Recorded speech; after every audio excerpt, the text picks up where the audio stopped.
What's the meaning of ball bearing?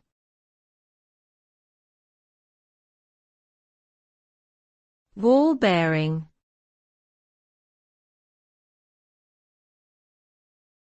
Ball bearing.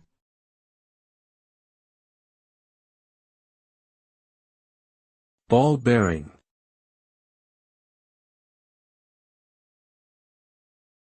Ball bearing.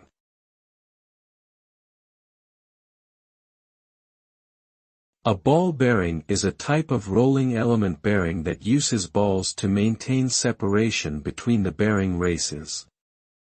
The balls are usually made of steel or ceramic and they rotate within the race, allowing the equipment to spin smoothly.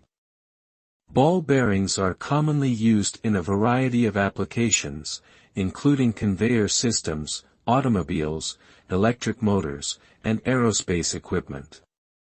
They are preferred over other types of bearings because they are durable, have low friction, and require little maintenance. Ball bearings are available in different sizes and designs to fit specific applications. They are an essential component in many machines and devices, providing reliable and efficient performance.